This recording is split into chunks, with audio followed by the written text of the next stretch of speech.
Long before the political boundaries of the modern American West were conceptualized, the Central Plains were governed by a formidable and ancient civilization. In their own tongue, they called themselves the Chatiks, Chatiks, the men of men. Today, the world remembers them as the Pawnee. Arriving in the southernmost areas of the Great Plains by the year 1200 CE, the Pawnee migrated from the Gulf of Mexico, steadily moving northward to establish vast, undisputed domains in what is now Oklahoma, Kansas, and Nebraska by the middle of the 18th century. Linguistically rooted in the Caddoan language family, the Pawnee stood apart from many of the nomadic tribes that later migrated to the Great Plains. Evidence suggests that their ancestors lived along the Republican and Loup Rivers as early as the 12th century, making them one of the oldest and most deeply established civilizations in the region. Unlike the purely nomadic, horse-centric cultures often associated with the plains in popular mythology, the Pawnee built permanent, heavily fortified earth lodge villages, establishing an elaborate socio-political and religious organization that governed every aspect of their existence from the soil to the stars. The Pawnee were not a single monolithic entity, but rather a powerful, decentralized confederacy composed of 4 distinct and fiercely independent bands: the Chowie, the Kitkahaki, the Pitahawirata, and the Skeety. Operating as autonomous bands of villages, each group maintained its own leadership structures and highly guarded religious traditions. The Skeety and Chowie are believed to be the oldest of these bands, with archaeological evidence of their settlements dating long before the 18th century, while the Kitkahaki and Pitahawirata eventually split from the Chowie prior to 1750. Marrying outside of one's specific village was traditionally viewed as a dangerous act that could upset the cosmic order, a strict cultural boundary that ensured each band retained its unique cultural and genetic heritage over centuries. The rhythm of Pawnee life alternated continuously between the soil and the hunt, operating on a highly efficient dual economy. During the spring and fall, the people inhabited their permanent earth lodges, massive structures that could house extended families, and cultivated extensive crops of corn, beans, and squash. During the summer and winter, the villages emptied almost entirely as the men led vast expeditions across the plains to hunt the buffalo, an animal that provided the essential meat and hides required to survive the harsh plains winters. Pawnee society was impeccably organized and heavily stratified. Class distinctions formally separated chiefs, priests, and shamans from the common citizenry. Each village was led by a head chief, supported by 3 subordinate chiefs, and was functionally divided into a warrior clan and a farming clan.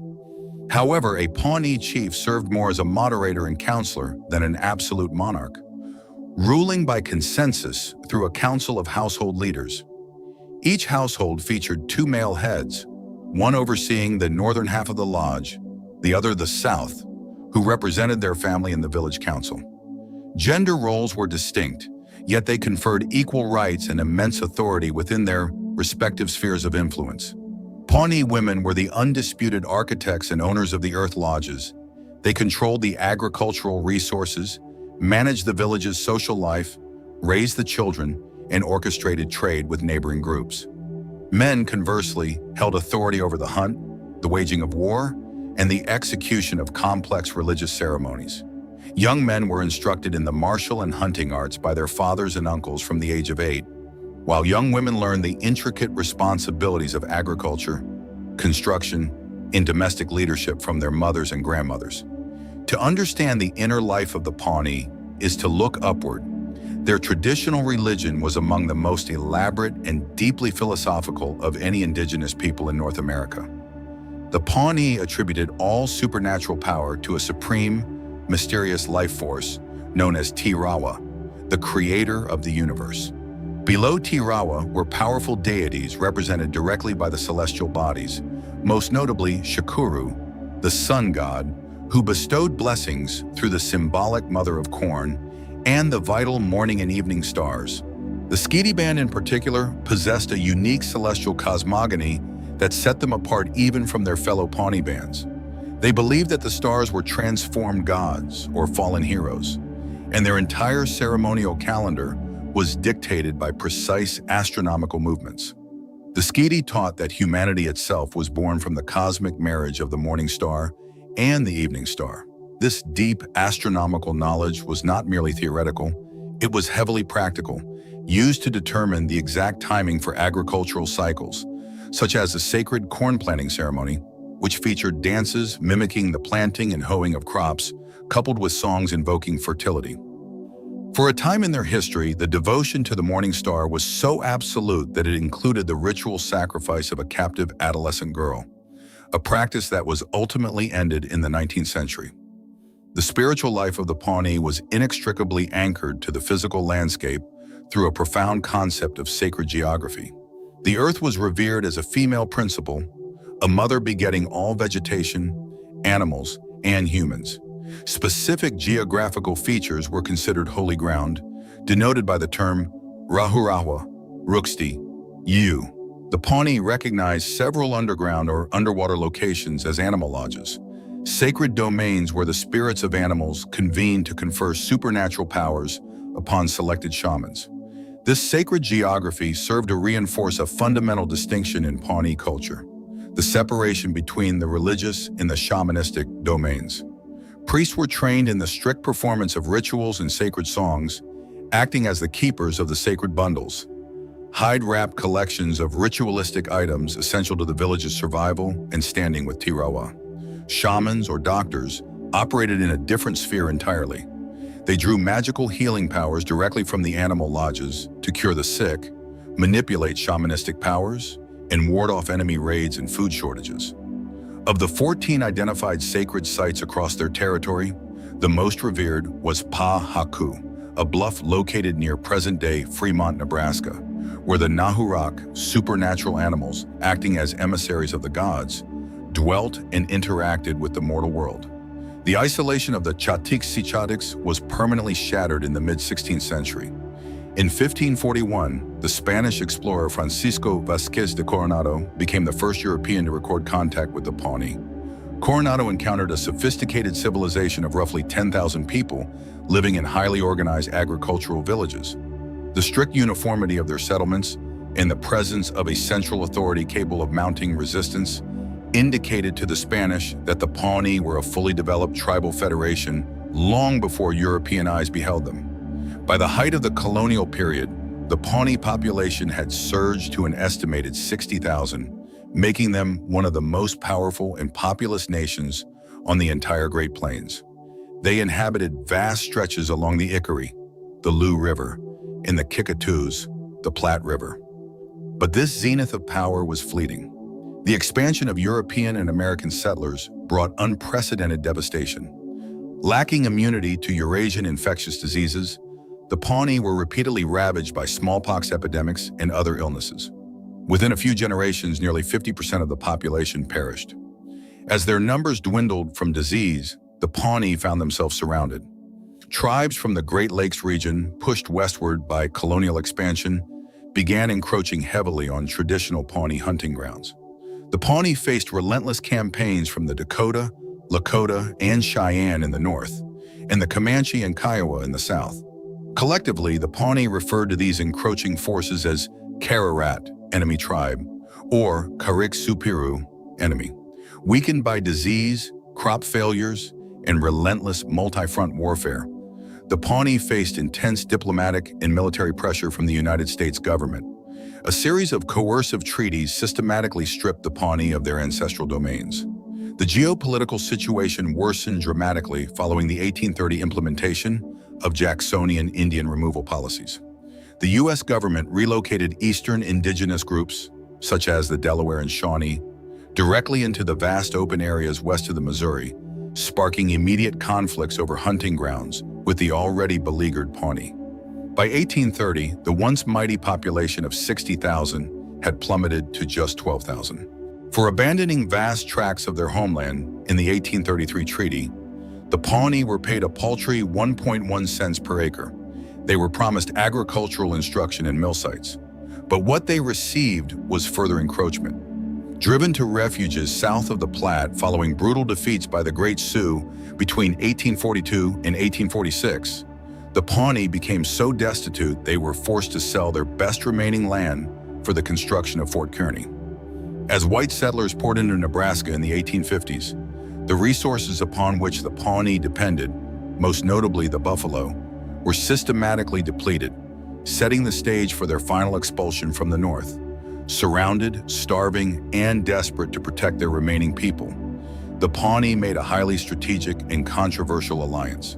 In a bid for survival, they joined forces with the United States military to track and fight their old enemies, the Lakota, Dakota, and Cheyenne, who had been armed by the very government that was dispossessing the Pawnee. In 1864, as the American Civil War raged in the East, the Pawnee Scout Battalion was officially formed, operating primarily out of Fort Kearny in Nebraska. Numbering roughly 1,000 over their 7 years of service, these scouts leveraged their intimate knowledge of the terrain and their enemies' fighting tactics to serve as highly effective military allies. They became an indispensable force in American westward expansion, tasked with protecting pioneers, freight wagons, and the vulnerable workers constructing the Transcontinental Railroad. Historians argue that without the protection and tactical genius of the Pawnee Scouts, the Transcontinental Railroad would never have been completed. Despite their invaluable and loyal service, the United States government offered the Pawnee little protection in return.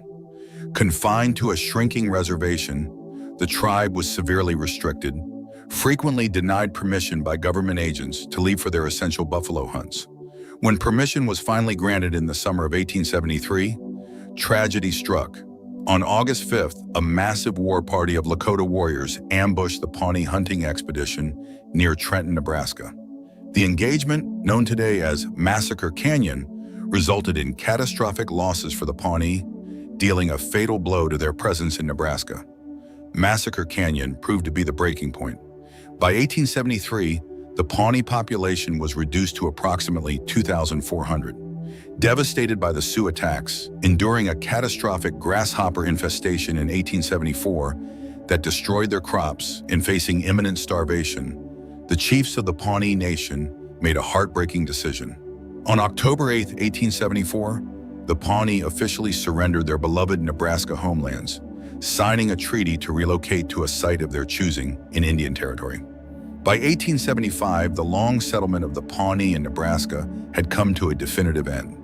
The tribe purchased new lands from the Cherokee and Muskogee nations in what is now Oklahoma, ending an occupation of Nebraska that had lasted nearly a millennium. But the trauma of relocation was immediately followed by the insidious violence of forced assimilation. The United States government initiated aggressive policies designed to completely eradicate Pawnee culture.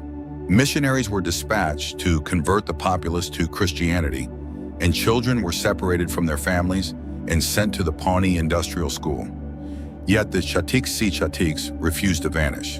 In an extraordinary display of resilience, they channeled their ancestral warrior ethos into service for the very nation that had displaced them. Pawnee citizens have served in all major United States conflicts since the formation of the Scout Battalion in 1864. Before they were even recognized as American citizens, Pawnee men volunteered for the brutal trench warfare of World War I. According to tribal history, a Pawnee elder prophesied in a dream that no Pawnee soldier would die in that conflict, a prophecy that held entirely true. Their safe return resulted in joyous victory dances, where the original, aging Pawnee Scouts formally passed their sacred drums to the new generation of warriors. During World War II, Pawnee soldiers fought with distinction across both the European and Pacific theaters. In a profound twist of historical irony, many utilized the very cotton language that the industrial boarding schools had attempted to beat out of them, serving as code talkers to transmit unbreakable military communications. The mid-20th century marked a definitive turning point in the fight for Pawnee sovereignty. Following decades of severe marginalization, the passage of the Oklahoma Indian Welfare Act in June 1936 allowed the Pawnee to elect their own tribal council, taking the first crucial steps toward reclaiming their political autonomy. By 1968, the tribe had secured actual ownership of their remaining reservation lands, and the infamous Pawnee Industrial School was shut down. In a powerful act of reclamation, the former boarding school grounds were returned to the tribe and repurposed to house tribal offices in the Pawnee Nation College, securing the area's placement on the National Register as a historic district. Today, the Pawnee Nation of Oklahoma operates as a fully functioning, federally recognized sovereign government. The political structure deliberately honors the ancient confederacy through the Nasharo Council, or Chiefs Council. This governing body consists of 8 members, 2 representatives selected from each of the 4 historical bands, the Chowie, Kikahaki, Pitahawarata, and Skidi.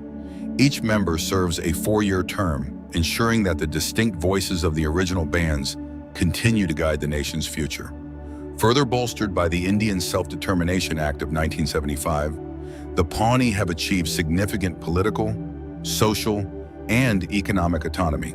From the absolute brink of extinction, the Pawnee population has rebounded to over 3,500 enrolled members today, with citizens found in all walks of life across the United States and abroad.